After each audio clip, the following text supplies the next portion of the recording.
Howdy. I just wanted to give you a quick shout out. What's happening? As you can see, I'm working on my new pig pen for the winter, so the little piggies can be nice and warm and toasty inside the greenhouse. And what's happening is winter is going to be cold, and especially if you're in Europe. So if you're in Europe, I hope you've got either a Kachelofen or Rizzoli makes a really good wood cook stove. Check out Rizzoli. We've got the LT90 coming in. Actually, we've got that already, and we've got a Heko stove coming in from the Amish over in Pennsylvania. I'll be talking about that next week, how to set up with a wood cook stove. There are big concerns about propane, any type of gas in order for heating and cooking should be a concern. We know what's happening over in Europe with Germany and France. France is actually cranking up its nuclear power plants for power. So there's some major issues happening over in Europe. And because of globalism, as I've been talking about, that's the unique thing about the difference about nationalism and globalism, and how globalism over the last, 60 years, and effective globalism.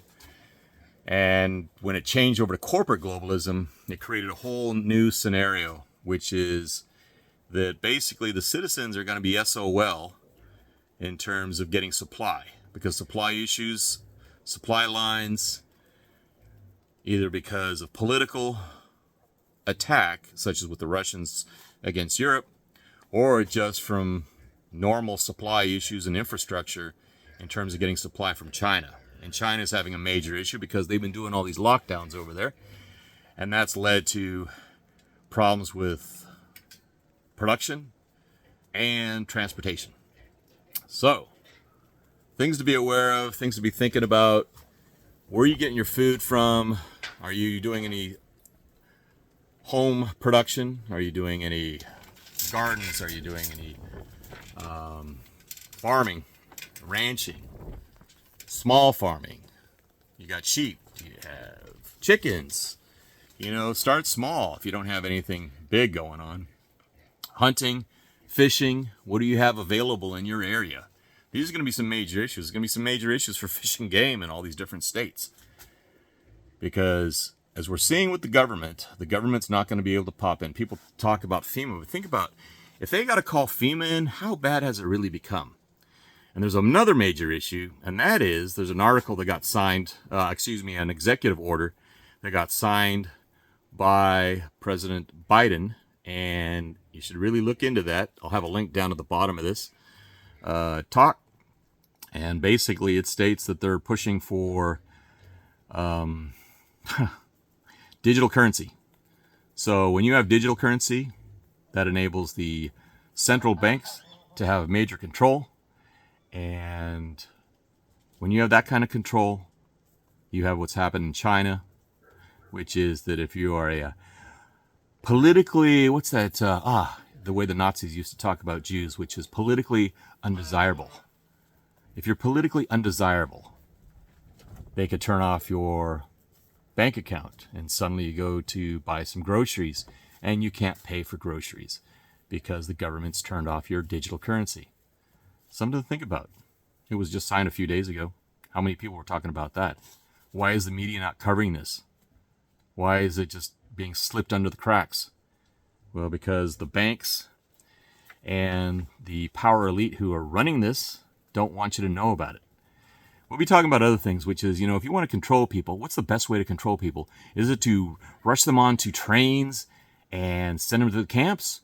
Or make it the idea of the citizen that he or she came up with themselves and they made the decision to go and do whatever the evil empire has decided you must do? Think about that. We've got some very, very effective tools available to those who are not our friends and are trying to control us. So, check into the latest executive order by the U.S. administration. Check into what's happening over in Germany and Europe with regards to firewood and coal and staying warm this winter in various countries in Europe, in Northern Europe.